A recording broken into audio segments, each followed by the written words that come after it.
అంటే వాళ్ళ హస్బెండ్ మరి దుబాయ్‌లో జాబ్ చేస్తుంటారు సురేందర్ రెడ్డి గారు. ఆయన కూడా వచ్చి డబ్బుల పరంగా కానీ అండ్ ఎలాంటి ప్రాబ్లమ్స్ అనేది కూడా లేదు. ఒకవేళ ఒంటరితనం అనేది కూడా ఉంటే నాకేదన్నా షేర్ చేసుకుంటే నేనే వచ్చేసిండేవాడిని. వాళ్ళకంటే నాకు ఎక్కువ ఏం కాదు కదా! అని చెప్పేసి కూడా ఆయన అనడం అనేది కూడా మనం వింటూ ఉన్నాం. కానీ పిల్లలు కూడా ఎంతో చక్కగా చదువుకుంటూ ఉన్నారు. ఒంటరితనంగా ఫీల్ అయిపోతే నాకొక్క మాట చెప్పినా కానీ నాకున్నది జాబ్ అయినా ఏదైనా గాని వదులుకొని వచ్చి ఫ్యామిలీ కోసం బతుకుతూ నేను అక్కడికెళ్ళి దుబాయ్‌లో జాబ్ చేస్తూ మరి సంపాదించిన డబ్బులనేది కూడా ఫ్యామిలీ కోసమే. అలాంటిది నాకు ఫ్యామిలీ ముక్కనా, డబ్బులు ముఖ్యమా అంటే ఫ్యామిలీనే ముఖ్యం అనుకోని రిటర్న్ వచ్చేసిండేవాడిని. ఇలా జరగడం అనేది ఆయనను తీవ్ర శోకానికి గూడా గురైపోయేలా చేస్తుంది. అండ్ అసలు అండ్ వాళ్ళ ఇంటి దగ్గర ఉప్పల్ రాఘవేంద్ర నగర్‌లో వాళ్ళు నివసమిస్తున్న ఇంటి దగ్గర కూడా మరి చుట్టుపక్కల వాళ్ళు అండ్ చాలామంది కూడా అసలు దీనికి గల కారణాలు ఏంటి అనేది వెతుకుతూ ఉన్నారు. అండ్ ఇప్పటివరకైతే 8 మంది వరకు కూడా పోలీసులు విచారించారు. విచారించి అసలు ఇంకా తెలియని కోణం ఏదైనా ఉందా?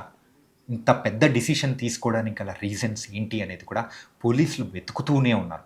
రోజు రోజుకి అండ్ సోషల్ మీడియాలో అయినా కానీ, న్యూస్‌లలో అసలు విజయారెడ్డి గారికి కానీ, అండ్ వాళ్ళ పిల్లలకు ఇలా ఇంత పెద్ద డిసిషన్ తీసుకోవడానికి గల రీజన్స్ ఏంటి అని చెప్పేసి కారణాల కోసం వెతుకుతూ ఉన్నారు.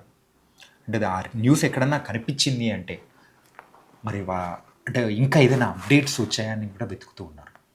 కానీ ఇంతటి డెసిషన్ తీసుకోవాలంటే ఎంత ధైర్యం ఉండాలి, ఎంత బాధ వచ్చి ఉంటుంది ఆ విజయారెడ్డి గారి గుండెల్లో. మరి ఎవ్వరూ తీర్చలేని మరి ఆ బాధ ఏంటా అనేది కూడా ఇప్పటి వరకు అర్థం కావట్లేదు. కానీ చూస్తున్న వాళ్ళకు మాత్రం ఒకటే చెప్పుకునేది, ఎంత పెద్ద బాధ వచ్చినా కానీ ఖచ్చితంగా దానికంటూ ఒక సొల్యూషన్ అనేది కూడా ఉంటుంది. ఆ సొల్యూషన్ వెతుక్కోవాలి కానీ ఇలాంటి డెసిషన్ తీసుకోవద్దు అని చెప్పేసి చాలామంది అంటూ ఉన్నారు. అండ్ వాళ్ళ మామయ్య అండ్ వాళ్ళ అత్తయ్య వాళ్ళు మాట్లాడిన మాటలు కానీ అన్నీ వింటూ ఉంటే అందరూ కూడా ఒకటే చెప్తూ ఉన్నారు. డబ్బుల పరంగా కానీ, ఆనందాల పరంగా కానీ, ఏ పరంగా కానీ ఎలాంటి బాధలు లేవు, ఏమీ లేదు. కానీ ఇలా చేసుకోవడానికి గల రీజన్స్ ఏంటా అనేది కూడా వాళ్ళకు కూడా అంతు చిక్కడం లేదు.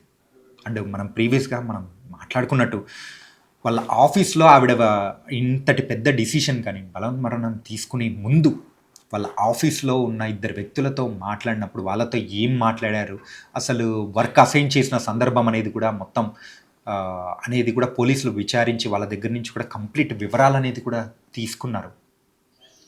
ఇలా చూస్తూ ఉంటే మాత్రం నిజంగా చాలా బాధ కలిగిస్తూ ఉంటే చెప్తూ ఉన్న నాకెంత బాధ కలుగుతూ ఉందంటే అది చూసిన వాళ్ళు కానీ, ఆ చుట్టుపక్కల బంధువులు కానీ, వాళ్ళకి తెలిసిన వాళ్ళు కానీ ఇంకెంత బాధపడుతూ ఉంటారో చెప్పడం మాత్రం వర్ణనాతీతం. అండ్ ఇంకా చెప్పుకుంటూ పోతే ఇలా చేసుకోకూడదు అండ్ ఇలా జరగకూడదు అనే ప్రతి ఒక్కరూ కోరుకుంటూ ఉన్నారు.